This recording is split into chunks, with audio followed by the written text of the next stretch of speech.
my mother was born on the island of Puerto Rico, and I'm fully, yo soy bilingüe en español, and notice that I feel the need to actually speak in Spanish so people can see and understand that I am ethnically Hispanic. It's something I've carried forth from my childhood, which is a need to sort of identify myself, which I'm growing into as I get older. So Puerto Rico, as you know, was colonized, and my own family was quite large and suffered a lot of the trauma and challenges that come from being poor and moving to another country, in this case, part of their own country, not speaking the language and not necessarily understanding how to navigate a big city like New York City, which is where I'm from. I've only been in the Bay Area for 15 years. My work related to this topic today began 20 years ago. When I was in my 20s, I went to Guatemala to live with indigenous communities and work with grassroots organizers around civic engagement, democracy building, leadership development. And then I went on to work in Peru and other Latin American countries doing similar work in response to environmental issues, mining issues, and other environmental and social conflicts. And I've kind of come full circle. I used to do that work almost for free for many, many years as a nonprofit program manager and volunteer, and now I'm a coach, and I'm paid well to do work that in many ways for me goes back to exactly what I used to do, except that now I work with diverse entrepreneurs that are looking to make the world a better place, either with social projects or environmental or launching products or services that are sustainable. And my goal is empowering them to see their wisdom and their potential and help them stand in their full value and their full truth as they navigate their journey as entrepreneurs and seek to actually live a financially sustainable life while doing no harm, which is a very tricky, complex balance. And so I work with some pretty amazing people, a few of which are in this audience today, and I'm so grateful. And I'm really looking forward to hearing all of your stories and your own journey and where you want to go and what you're trying to do in this world, because I think that being in community around like-minded people that are trying to do the same thing is probably for me like the single most important thing we can do for ourselves on this path. So I'm just really grateful that you all came today and that we're here. We're going to spend the day together learning and growing together. And I'll pass the ball to my colleague, Daisy.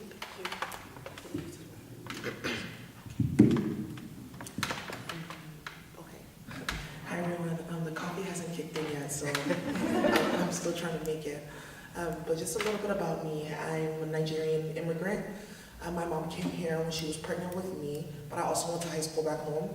So I have a little bit of a different experience, kind of seeing the ways in which like American colonialism was a little bit different than on-the-ground colonialism back home in Africa.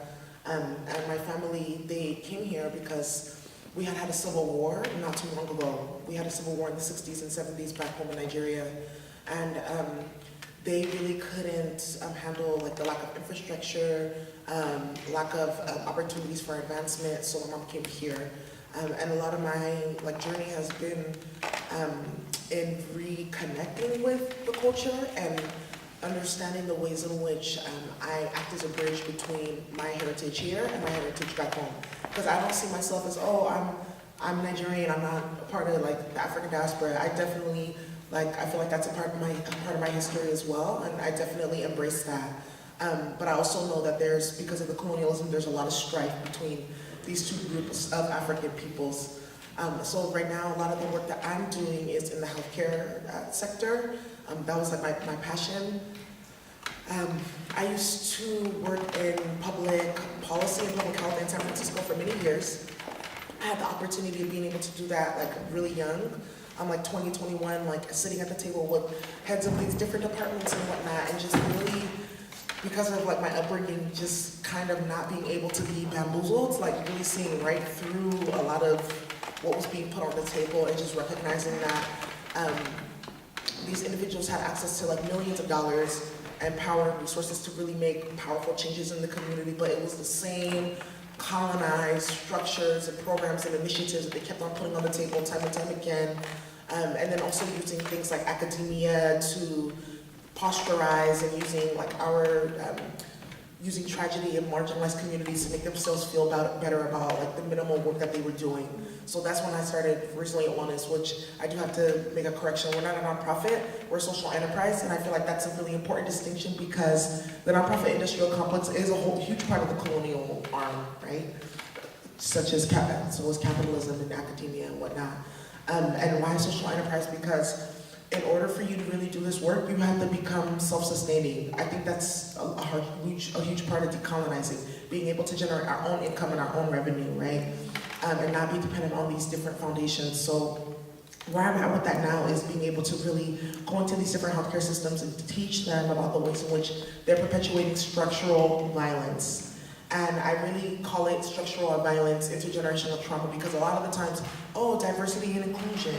And then that gives it a whole different connotation, like I wanna have a real conversation with you. And in order for me to do that, I have to use words that are gonna make you uncomfortable. But I promise at the other end of that uncomfortability is you being able to get out of like this generational mind fuck that you're in. So, yeah.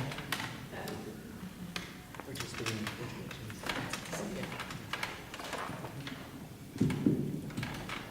Hi, my name is Barni Qaasim. I am a general partner at DevLabs. We're a venture capital investment fund. And my story is that I really went from being an anti-capitalist to becoming a venture capitalist. And a lot of things that led me, the same things led me to both paths. And I think, you know, the things that I observed in the world, like income disparity globally and nationally, the legacy of colonialism, the transatlantic slave trade, destruction of the environment,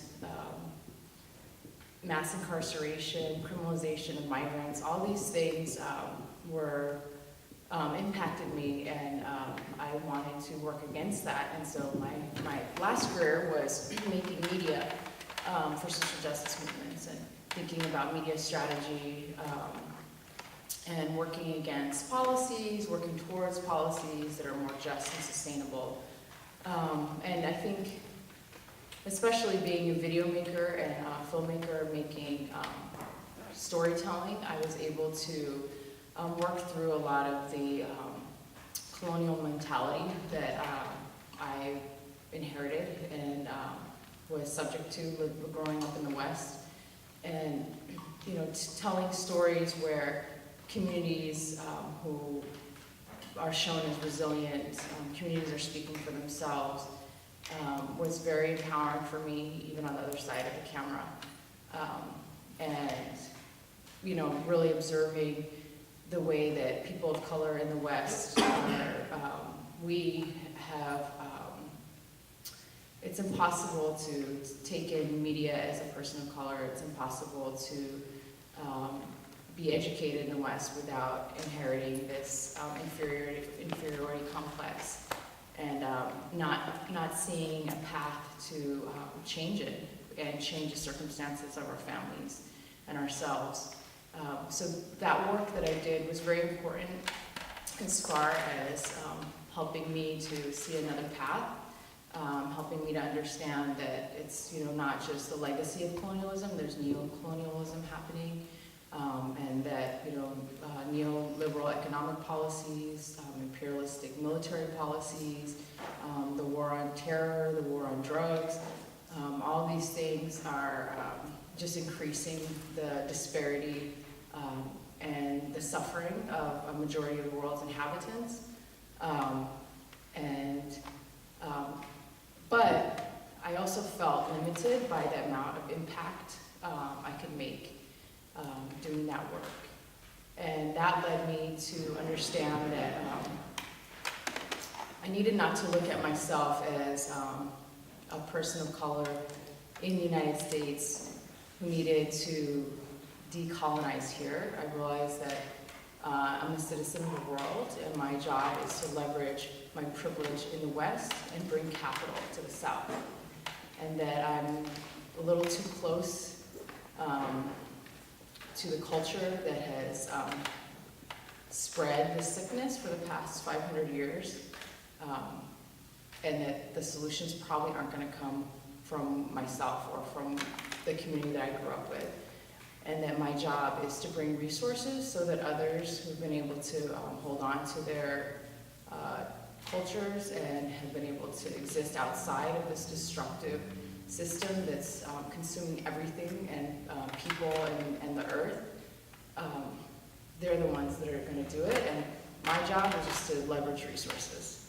So at the time, my two partners and I, Jose Lopez and Ruben Hernandez, decided to become venture capitalists, and we have, raising funds. We didn't have money, but we figured out how to do it, and we worked really hard. We brought in LPs, and now we have we have one fund that's for startups, software businesses, early stage, and we're launching another one for agriculture and renewable energy. And I think that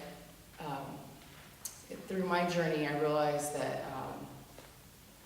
if it took 500 years to get us here, that it's going to take 500 years to get us out of here. And capitalism has brought so much sickness on the earth, and it's going to take generations to undo that. And but it's just a medium. It's not, capitalism is not the problem, it's the intention behind it. It's the culture of destruction behind it. And we can easily co-opt that and appropriate that and just turn it and channel those resources into communities. But it's not about identity of who has access to capital, it's about the intention behind it. And so what we do is, our investment thesis is to invest in outlier companies. So that means that we are here in the Bay Area, but we don't invest in the same old companies, especially software companies that are kind of replicating the same ideas that are basically there just to support middle class, Western people do things more easily. But we invest in people who are solving real problems that impact the majority of the world. So that's like agriculture, health, education, things that go beyond the bubble here and in Europe. So the way that I look at getting social innovation to be for everybody is by supporting the ideas that come from outside of the bubble. And a lot of times when we go to the global south, we see a lot of people trying to replicate the things that are hot in Silicon Valley, or are, just kind of recycling the same ideas. But when we go, we're looking for people in the community who are bringing solving problems that are local for them. If there's a problem in rural Chile, it may not relate to people here, but it might relate to people in not only in South America, but in Africa and rural Asia. And so that's the work that I'm doing now as a venture capitalist, to try and undo what we've been dealing with. So that's how I think about decolonizing social innovation. I already spoke, but okay. I just, what you said, can I jump on what, because both you and Daisy said things that are just so resonant with me around sustainability and capital and our ability to generate revenue for these important projects and not being enslaved to institutions that give us donations or grants. And I think that for me, that's like the elephant in the room, the dirty topic of money. And being an activist or an advocate or a person that's deeply committed to social justice issues is something that I've had to do a lot of work on in myself. And I often see myself working a lot with my clients around this idea of money being something that diminishes our service, that we are not fully in the fight or doing the work if we're able to generate capital or generate revenue. And even some of that story comes from, for myself, my own feelings of guilt from having resources generated from the work that I do in the world and thinking about my own family back east, my cousins, family members that don't have jobs or money that generate revenue, and thinking about if I am earning a lot of money, I am somehow betraying my people or leaving my friends or my people behind. And I think these kinds of stories are very real and very powerful, and part of the work is us understanding why we feel that way and if there's truth in that. So, you know, a lot of my clients come from countries and places where they have families still, where there's a lot of poverty. One of my clients is from Indonesia, and she's working here in California, and she's building mindfulness and meditation coaching services for people with money who are privileged, with the end game goal of generating enough revenue to build centers for poor working class people in Indonesia to be able to appreciate the benefits of these things that tourists go en masse every year to enjoy. And just like people in Guatemala don't get to drink the fancy coffee or go on, you know, eco hikes through the woods, a lot of my clients are kind of rethinking the way they do the work. You know, so the model that I spoke to before was I was on the ground in Guatemala in those communities doing the work. And it felt impactful at the time for me. It felt good to be there among la gente and on the ground.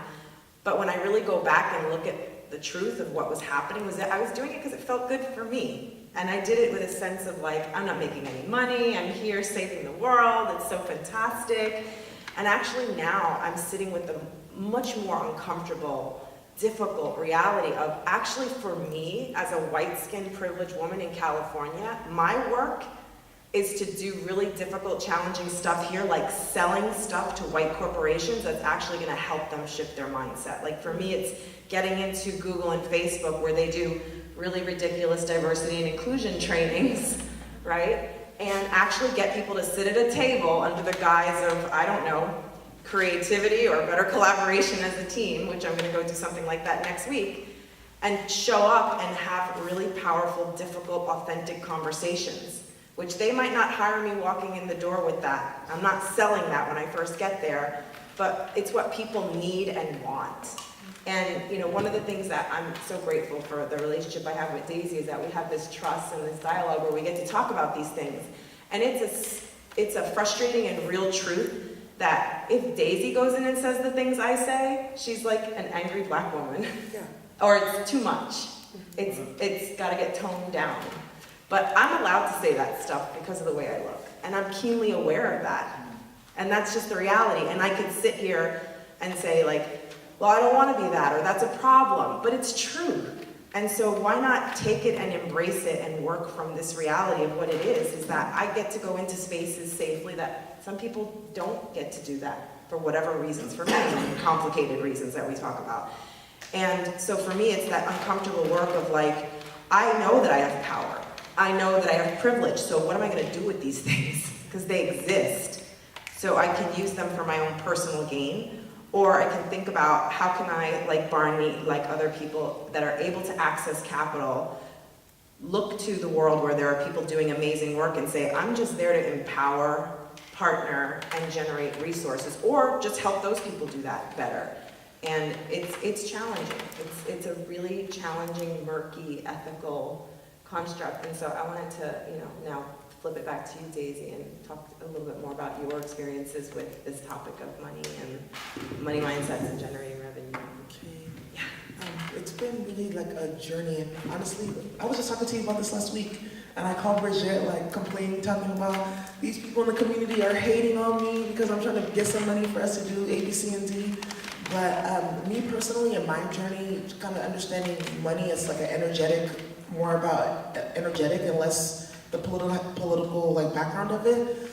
Back in the day, like in our some indigenous cultures, the more money you had meant the more spiritually grounded you are. Unfortunately, because we're dealing with this like capitalistic, hetero-Christian system, that's kind of been flipped over, where people feel like, oh, you're a good person just because you have money. No, I'm a good person because I inherited it through pillaging, raping, stealing, killing, right? But I'm not gonna tell you that. And I feel like because the ways in which people of color have been used to generate capital in really horrendous ways for certain groups of people, there's like this anti-thought towards it. And because of the ways in which we've seen money do really terrible things, not money itself, but people who have access to money. I think that's the huge distinction here. I don't think money is the root of all evil. I think it is colonized people who are trapped in the scarcity mindset. They are the ones who do terrible things with money. So me personally, I had to really break down that limiting belief in my mind in terms of why did I feel like I was not worthy of receiving on one end, and why did I feel like having money was a bad thing? Because we're always talking about, oh, we need to have a revolution, things need to change. Okay, but that costs money, right? And y'all sitting up here, you want to march every other day, you want to do this and you want to do that. Who's going to bail you out? Okay, and then we end up getting ourselves into a double bind because we forget to we don't realize that this system really runs on money. So some people, that's the only language they can hear. Like sometimes when I'm going into these corporate healthcare systems and I'm trying to tell them, hey, maybe you should do this differently because you are impacting thousands of people's lives for the worse, they're not going to hear that. If you say, hey, maybe you should do this differently because it can increase your profit margins. Oh, okay, right? So we also have to understand, like, it's called cultural axiology. For some folks, especially on the white Western framework, the highest value for them lies in their proximity to materials. And then it said for like people of color, like Africans, Native Americans, Hispanic folks, the highest value for us lies in our relationships. And then for other communities, the highest value for them lies in their connection with divinity, right? So kind of understanding the cultural axiology, I'm not bending my morals or my values to cater to, folks who may not ever understand my oppression, but I also know that you can only meet people as deeply as they've met themselves. And if these individuals haven't walked down that road to do the work, nothing is going to change. Nothing you say is going to work. And I also feel like in the community, when we're talking about being able to generate income and capital, I was really looked at, oh, you're a sellout. Oh, we can't trust you anymore. Oh, you're trying to, because my project is really sensitive, like we're really talking about like a really sensitive issue, intergenerational trauma and structural violence. Oh, you figured out how to make money off of this. That's not what this is about. This is about when it hits the fan, which it currently is, right? Do we have an infrastructure strong enough to withhold us, right? That's what it's really about. And me personally, I definitely believe money has energy behind it, so I will not take money from certain people because the way in which you generated that capital, there's blood all over that, right? Coming from my culture, we know that blood money is very real. And I'm not gonna go with the whole stereotypes of like witchcraft and things in Africa, but a lot of the times because it is so gridlocked and hard to get out and there's no infrastructure, a lot of people do, and I've seen this firsthand, a lot of people do resort to engaging in different type of practices to generate money, and other people are harmed because of it, right? And there's that whole connotation too. So just kind of going back to what you were talking about, Brigette, I definitely feel like if we really, really want to have a movement, like if we really want to break down the system, we're going to have to get comfortable with engaging in commerce and engaging with economics. So, Yeah.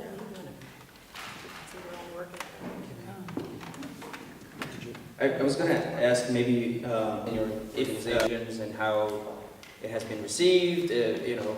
We know that sometimes innovation causes disruption to the status quo, right? And I think I've been hearing from all three of you that this is part of the deal. And it would be great for us to learn from some of those examples. I've got a little bit to speak to what you were saying. I think one of the best ways to understand how to make change with capital is to understand how to reduce our costs and quit being consumers. And I think that's really important because I think there's nothing wrong with,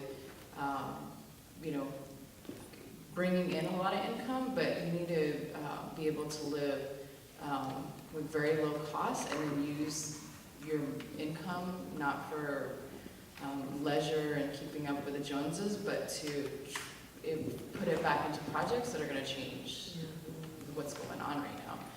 And I think an example that I've had the honor to be a part of is in where we have an office in southern Chile, and we met some community members who, there's a big problem with access to electricity and energy and power, and they wanted to, and most people in home are burning firewood, which is not ideal.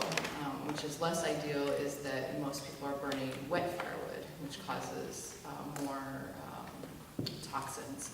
So, you know, what their goal for their community is to get wind and solar power plants. And if we're gonna live with the standard of living and have gadgets and gizmos, we have to figure out how to replace these systems because the people in control of these infrastructure systems, I mean, that's the policy of this government, is to go in and hostily take over other countries' infrastructure, right? That's part of our economic policy, our military policy.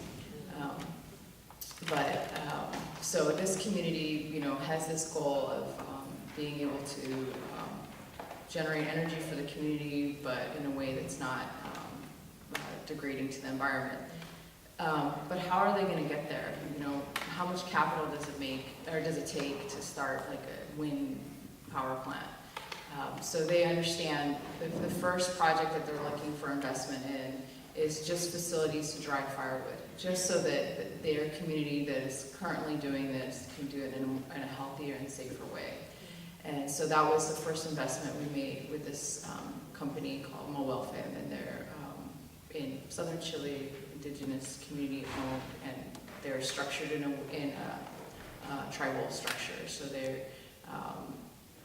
they are responsive to their community and do that because of the value system that they have.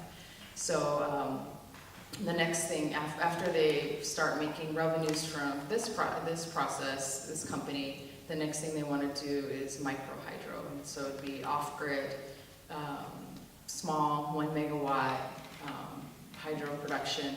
There's been a lot of international corporations going down there trying to do big dam projects. A lot of international companies that want to come in, dam up the river, destroy the environment, destroy the livelihood, and the community, many communities have been fighting against that. But they want to put small micro hydro in the canal system. So it's not doing that environmental destruction, and it'd be, you know, off-grid, locally, people can access it. And then that would be a much bigger venture, and then eventually they want to go into large wind plants, which could generate income and be sold back to the communities. So there has to be ways and means. There has to be a plan. There has to be a strategy.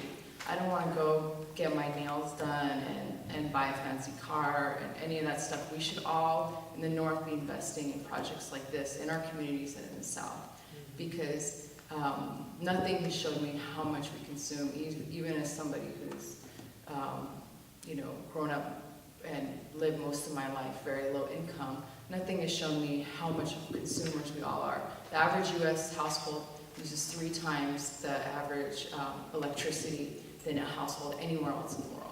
Like, we just consume and consume and consume. We need to figure out how to stop doing that, and we need to leverage what we have here to communities here, to projects like Daisy's here, and to the countries that we come from. So yeah, as you're talking, you know, a lot of what I think about often, and I grapple with the complexity of it, is that the capital is generated and it's there. Big businesses are generating a lot of revenue for a lot of different things, and it exists. And we want to put an end to the overproduction and the overconsumption. And there has to be a critical mass and a lever to do that. And the reality is we need revenue for these organizations and groups to do that. And so there's a real challenge here where people are consuming things because their lives are empty, because we live in a culture where we're dissatisfied, we don't have enough purpose and meaning, and we seek to fill the void with the stuff. And we're born into a culture where we are delivered a narrative that our self-worth is based on what we have and hold and own. And it's sad. And for me, I show up with empathy for people with money, because the reality is that people with a lot of money are not happy. There was a film around happiness that actually created a curve. They did a study around some of the wealthiest groups in the world and their perceived level of happiness, and then some of the poorest groups in the world. People that lived in poor communities in Japan, small communities in Okinawa, as compared with wealthy communities in Tokyo, business people in India with a ton of money as compared to people living in a slum. And the study showed that people that are living below the poverty line are not jumping around with joy. If you're sick and you're hungry and you have giardia, you're not happy. That being said, once our basic health and food needs are met, with increased wealth, there is an opposite correlation with happiness. So we think we get happier as our wealth goes up, and we actually get less happy. So part of my mission, and it's a complex one, is rich people are unhappy. And part of my responsibility is to help them spend money on things that are gonna actually make them feel more purposeful and make a better impact. So people have money to spend. What should they spend it on? A lot of what I do with my clients who are social entrepreneurs is help them tap into their power as thought leaders and learn to sell people things that are grounded in generating social capital, shifting the narrative or the media around negative narratives related to people of color in the sports industry or in general. You know, how do you sell people these things? It's business, it's marketing, and it's uncomfortable because a lot of us come from a social justice or advocacy background and we're like, I don't want to sell stuff, but we have to be equipped to sell a narrative of healthy services, healthy engagement. How do you monetize things like not fake media? You know, journalism that promotes narratives around people of color that are embracing people of color as agents of change and people that can do good in their communities. How do we sell that stuff? Well, guess what? You gotta suck it up and learn how to do business. And it's uncomfortable, and I hated it at first. And now, I don't give a fuck. I can sell anything. I can sell secondhand, you know, I can sell someone something that I know at the end of the day is gonna generate revenue for something on the ground, and it's marketing. I can call it whatever they need me to call it. But if I know that them buying that spiritual retreat from my client is going to fund her center in Indonesia, well then girl, you sell that retreat. And yeah, you sell it to people in Marin that have a lot of money, that need something because they're also suffering. And it's a cycle, and we're all suffering from colonization, all the people in the cycle, the rich people, the poor people, and we gotta sit with the discomfort and the love and the empathy, and this is the hard part. And Daisy and I talk about this a lot. Like daily, we text each other about this stuff, I feel like, when it comes to how do you stay with the love when you're facing people that are doing harm, and then getting underneath it, why are they doing harm? Because they're hurting. Because they're depleted, because they're unhappy. They really are. And it's not everyone's job to do this work, but it's mine. I have figured out that it is my job to sit with this discomfort of being with clueless white people that do harm and being like, what's going on? Like, for real. And how can you do less harm? And I have to figure out ways to do that as a coach without making people feel judged and defensive, because nobody's gonna come forward and shift. There's 360 degrees of perspective on a compass, and people are looking at things from one way. And I used to be that angry ass Latina advocate that was like, you need to listen because it's bad and it's wrong and you need to do something about it. And people were like, have a great day, I'm gonna run now. And again, we don't like to do this, but I have to sit with the discomfort of like, my kid got thrown out of a fancy ass Montessori school in Berkeley because I'm too fired up about diversity issues. I'm a bit too much about it. And did I want to write lots of angry letters to this ridiculous board of 3 white women that threw me out of my kid's Montessori privileged school and put me in a situation where I'm like looking at Berkeley Unified at the last minute? Of course, I was furious. And then my good friend Jyoti, who's Indian, who's like my guru, and she was literally like, yell at me, hold up. Let's do this here, you and I, let it out. And what are you gonna gain from going back to that board and yelling at those 3 clueless white women? I'm gonna sit with this. And I sat with that discomfort for a month. And of course I wanted to say something because there's so many people that are doing harm and that are not part of the solution. But as a coach, I have to constantly ask myself and everyone that I work with, what actually helps people see something just a little differently? Have just a little bit more empathy and just move the needle to see it from the perspective of local people or from someone that's doing the work on the ground. How do we, for me, it's about how do we do that? And I know that the only way to do it is with empathy and love, and it is fucking hard. It's not easy. I just want to add to that because I feel like when I'm in those kind of conversations, I'm just going to be 100% honest. I do not see a lot of these folks who are causing harm changing. I definitely feel like there is some type of generational curse, and the only thing that is going to get them to change is they have to be put in the position of suffering like they have to experience that suffering firsthand. And I know I was just having a conversation with someone the other day, and they wanted to do a panel event on colonization in the blockchain space, which is a whole other conversation. And I instantly messaged her and I was like, do you think that you're ready to hold space for this conversation? She was like, yes. And she was arguing with me. And she was like, fine, Daisy, why don't you be on the panel? I was like, girl, that's not what I'm messaging you about. It's not about me being on the panel and being recognized. It's about, are you able to really hold space for this conversation because it's serious. And if you don't get it right the first time with some of these people, you can end up causing more harm than good. And I feel like a lot of the problem too, sometimes when in the diversity and inclusion work, is you have people who are just as colonized trying to teach the colonizers like how to stop, how to do, no, it's not gonna work. Which is why they put specific people in those D&I roles, especially like in tech and whatnot, because they know who they can play with, right? Like a woman like me, they don't even have to, they just get a whiff. They just look at my eyes, and they already know I'm not the one to play with, right? Because I've gone through that fire multiple times. So they know who to play with. So sometimes I'm like, I can have those conversations with people if I can tell that they're willing and open. But for the most part, I really don't even care. And I'm gonna talk to you crazy, because as a grown-ass person, I shouldn't have to explain to you why genocide is a bad thing.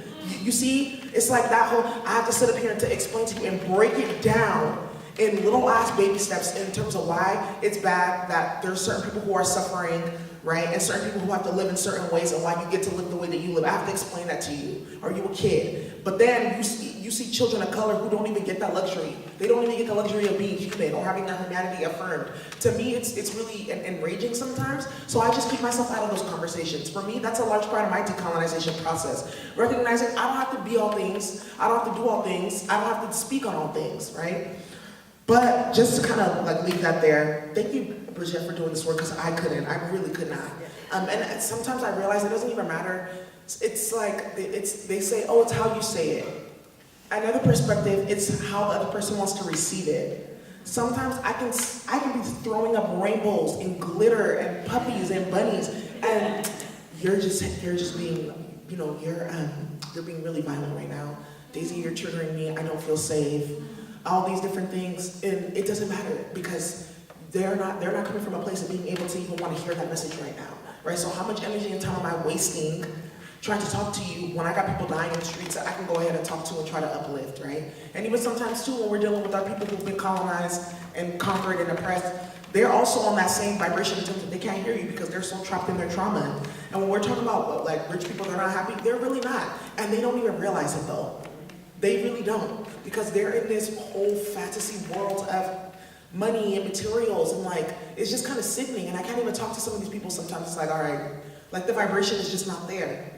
But in terms of like different models that I've seen that are trying to redistribute the wealth, is I met this one guy, he runs a coffee co-op in Africa, and he was talking about how he saw that this is a great opportunity because the coffee farmers, they would do the harvest and whatnot, and then they would have to like do this different type of bidding with the mainstream companies in terms of who's gonna buy my beans. And sometimes they would create confusion, chaos, and competition among the coffee farmers because they're like, oh, we're gonna give you this price. Hopefully that person will give it to us at a lower price. So instead of that, now they're like, you know what? Instead of y'all coming and trying to create confusion and strife, we're gonna have our own separate farms, but it'll be cooperatively owned, where we all put our coffee beans and whatnot into a pot, and then y'all get to give us the same price for everything, and we split the funds that way. That was a really powerful model that I saw. Second one was blockchain. Honestly, I feel like it's a really great opportunity for us to really have this decolonized movement, because it's a great opportunity to build wealth outside of the mainstream system. They can't control it regardless of all the different regulations they're trying to like throw down.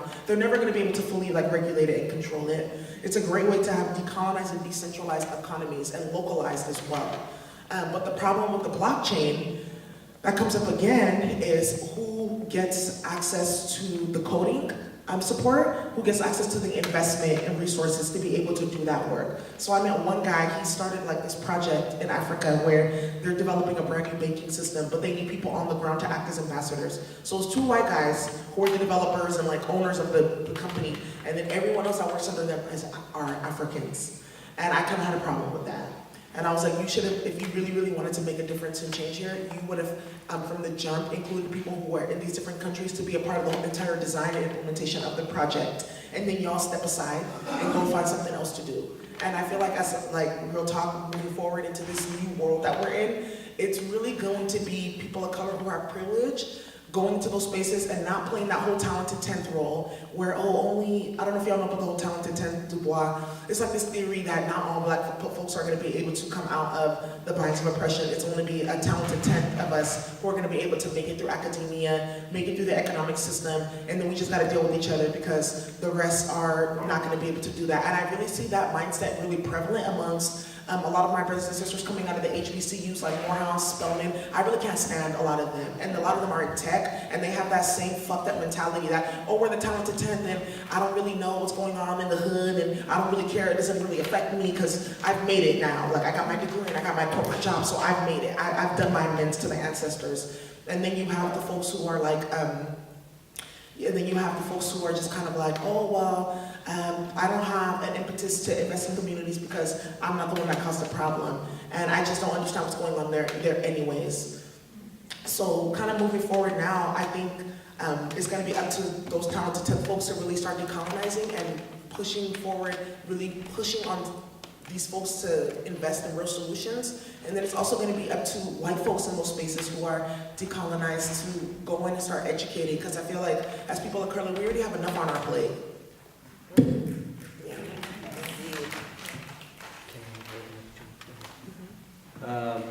Thank you. I was gonna check how people are doing.